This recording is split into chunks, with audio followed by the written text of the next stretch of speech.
ગૌરવ દિવસની ભવ્ય ઉજવણી સાળંગપુર બીએપીએસ ગુરુકુળ ખાતે ભગવાન બિરસા મુંડાની 150મી જન્મજયંતિ નિમિત્તે સાંસ્કૃતિક કાર્યક્રમો યોજાયા.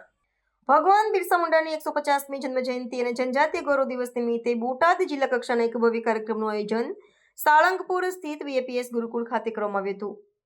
આ કાર્યક્રમ ગુરુકુળના યજ્ઞપુરુષ સભા મંડપમાં યોજાયો હતો, જેમાં આદિવાસી સમાજની ગૌરવશાળી સંસ્કૃતિ અને ભગવાન બિરસા મુંડાના જીવન કવનને યાદ કરવામાં આવ્યા હતા. આ પ્રસંગે જનજાતીય સમુદાયના યોગદાનને બિરદાવવા અને તેમની વિરાસતનું સન્માન કરવા માટે સાંસ્કૃતિક કાર્યક્રમો રજૂ કરવામાં આવ્યા હતા. આ જિલ્લા કક્ષાની ઉજવણીમાં લોકસંગીત અને અન્ય સાંસ્કૃતિક પ્રસ્તુતિઓ મુખ્ય આકર્ષણનું કેન્દ્ર રહી હતી. કલાકારોએ તેમના પ્રસ્તુતિકરણ દ્વારા ભગવાન બિરસા મુંડાના સંઘર્ષ, બલિદાન અને દેશભક્તિની ગાથાને જીવંત કરી હતી. આ કાર્યક્રમનો ઉદ્દેશ્ય નવી પેઢીને જનજાતીય નાયકોના ઇતિહાસથી પરિચિત કરાવવાનો અને રાષ્ટ્ર નિર્માણમાં તેમના યોગદાનને સ્મૃતિપટલ પર અંકિત કરવાનો હતો.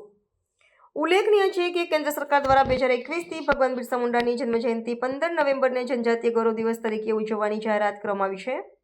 આ વર્ષે તેમની 150મી જન્મજયંતિ હોવાથી દેશભરમાં જનજાતીય ગૌરવ વર્ષ તરીકે વિવિધ કાર્યક્રમોનું આયોજન કરવામાં આવી રહ્યું છે. બોટાદ ખાતેનો આ કાર્યક્રમ પણ રાષ્ટ્રવ્યાપી ઉજવણીનો એક ભાગ હતો, જેનો હેતુ સમાજમાં સમરસતા અને રાષ્ટ્રીય ગૌરવની ભાવનાને વધુ દ્રઢ બનાવવાનો છે.